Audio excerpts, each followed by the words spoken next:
COVID-19. We all know that adults had to go through severe stress because of health issues, because of financial issues, because of social isolation, future uncertainties, multitasking. During lockdown, parents were at home, they were multitasking, mothers were cooking, taking care of the children whose schools were closed, taking care of online classes. A lot of them had to actually learn how to do online classes also. And there was a lot of added responsibilities. Substance abuse also increased in certain homes because the people who used alcohol, their alcohol intake increased, nicotine intake increased, domestic violence has increased. We also know that there are studies and reports where across the globe, divorce rate has increased, domestic violence has increased. So COVID-19 has actually added to the stress that we were already having in our lives. Children are also stressed because of social isolation. They can't go out to play, they can't go and connect with their friends, they can't go to school, they are staying indoors, their lifestyle has been changed, they have learned how to do online classes. Now there's a lot of eye strain because of exposure to the computer or to the mobile phone, smartphone, and a lot of these children have also become victims of internet addiction. We have seen that psychological disorders across the globe, they have doubled during COVID-19, especially depressive disorders, depression and anxiety disorders. People who have suffered from COVID-19, they also suffered, especially when I'm talking about a Delta variant where they had to go to ICUs. They suffered from post-traumatic stress disorder because this is again, they would often remember their own state when they were sick. And they have suffered from other psychological problems like sleep disorders, insomnia, attention disorders, attention and concentration problems, etc. So last 3 years has been very difficult, and it has been a huge blow to our mental health, and it has increased our stress levels. So we need to actually think even more than before about how to manage stress, how to keep ourselves mentally healthy. In fact, before COVID-19 pandemic, people hardly used to talk about mental health so openly.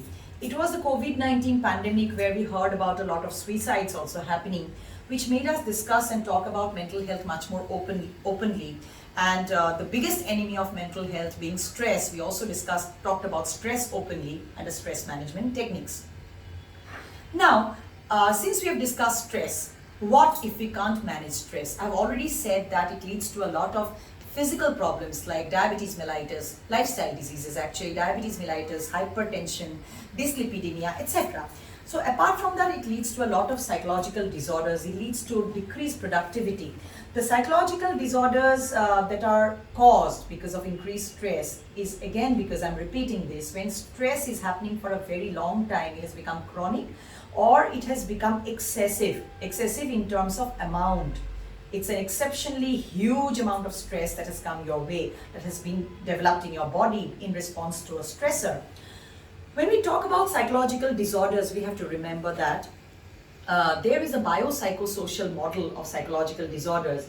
Like what causes psychological disorder is an interaction between the biological, the psychological, and the social causes. The biological causes basically talk about the neurotransmitter changes in psychiatric ailments. The psychological issues are about personality issues, the psychological factors which contribute to psychological disorders. They are personality issues, issues of resilience. People who are more resilient will not fall a victim to psychological disorders easily. People who have good life skills will not fall a victim to psychological disorders easily. And the social part is about having social support, because all of us know that when you have family and friends who can talk to you when you're not feeling okay, when you face a problem, if there are other people to sit with you and solve that problem, of course you will not go into depression so readily, you will not go into grief so readily, you will not go into anxiety so readily. So here I would also mention about the role of hormones in the biological factors.